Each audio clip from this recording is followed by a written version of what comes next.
ನಿಮ್ಮದು ನೀವು ಜಗಳ ನೀವೇ ಬಗೆಹರಿಸ್ಕೊಳ್ಳಿ ಅಂತ ಹೇಳಿ ಪ್ರತಿಯೊಂದಕ್ಕೂ ಈಗ ಹೇಳುವಂಥದ್ದಿಲ್ಲ ಅಂತ ಹೇಳಿ. ಮಲ್ಲಿಕಾರ್ಜುನ್ ಖರ್ಗೆ AICC ಅಧ್ಯಕ್ಷರು, ಅವ್ರ ಬಾಯಿಂದ ಏನು ಬಂತು, ನೀವು ಕ್ರಿಯೇಟ್ ಮಾಡ್ಕೊಳ್ಳೋಂಥದ್ದು ಇದು, ನಾವು ಹೈಕಮಾಂಡ್ಗೆ ಸಂಬಂಧ ಇಲ್ಲಿದು ಅಂದರೆ ಇಲ್ಲಿಗೆ ಸಮಸ್ಯೆ ಇದೆ ಅಂತ ಒಪ್ಕೊಂಡ್ರಲ್ಲ ಖರ್ಗೆ ಅವರು.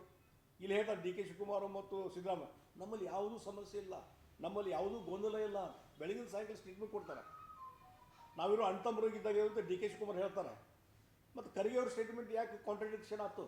ನಾ ಕೇಳ್ತಾ ಇದ್ದೀನಿ ಇವತ್ತು DK ಮತ್ತು ಸಿದ್ದರಾಮಯ್ಯನವರಿಗೆ, ನಿಮ್ಮಲ್ಲಿ ಗೊಂದಲ ಇಲ್ಲ ಅಂತಂದರೆ, ನಾ ಹಿಂದೂ ಹೇಳಿಲ್ಲ ಹಲವಾರು ಬಾರಿ, DK ಅವರು ಸಿದ್ದರಾಮಯ್ಯ ಒಂದು ಕೂತು ಒಂದು ಪ್ರೆಸ್ ಸ್ಟೇಟ್ಮೆಂಟ್ ಕೊಟ್ಬಿಡ್ಲಿ, ಸಿದ್ದರಾಮಯ್ಯನವರು 5 ವರ್ಷ ಮುಖ್ಯಮಂತ್ರಿ ಇರ್ತಾರೆ, ಅವರು ಆ ನಾಯಕತ್ವದಲ್ಲಿ ನಾವು ಹೋಗ್ತೇವೆ ಅಂತ DK ಹೇಳ್ತಾರೋ ಇಲ್ಲ.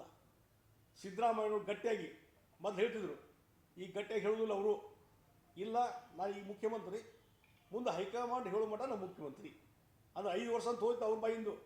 ಅಂದರೆ ಸಮಥಿಂಗ್ ಇಬ್ಬರ ನಡುವೆ ಏನೋ ಒಂದು ವ್ಯವಹಾರ ಆಗಿದೆ, ಅಗ್ರಿಮೆಂಟ್ ಆಗಿದೆ, ಅದು ಹೈಕಮಾಂಡ್ ಮುಂದೆ. ಅದು ಡಿಸ್ಕ್ಲೋಸ್ ಮಾಡಿರಿ, ಸುಮ್ಮನೆ ಜನಸಾಮಾನ್ಯರು ಕನ್ಫ್ಯೂಷನ್ ಆಗಿರ್ತೀರಿ. ಅಡ್ಮಿನಿಸ್ಟ್ರೇಷನ್ ಕಂಪ್ಲೀಟ್ ಕೊಲ್ಯಾಪ್ಸ್ ಆಗಿದೆ, ನೀವು ಆಡಳಿತ ಮಾಡಲಿಕ್ಕೆ ಆಗ್ತಾ ಇಲ್ಲ. ಈ ಗೊಂದಲದಲ್ಲಿ ಅಧಿಕಾರಿಗಳು ಯಾರ ಮಾತು ಕೇಳ್ತಾ ಇಲ್ಲ, ಭ್ರಷ್ಟಾಚಾರ ಮಿತಿಮೀರಿ ಹೋಗಿದೆ. ಅದಕ್ಕಾಗಿ ನಾನು ಹೇಳ್ತೀನಿ, ಈ ಒಂದು ಸ್ಪಷ್ಟೀಕರಣ ಕೊಡಿ, ಇಲ್ಲಾಂದರೆ ಚೇಂಜ್ ಮಾಡ್ತೀನಿ ಮಾಡಿಬಿಡ್ರಿ ಲೀಡರ್ಶಿಪ್ಪು ಅಗ್ರಿಮೆಂಟ್ ಆಗಿದ್ದ ಪ್ರಕಾರ.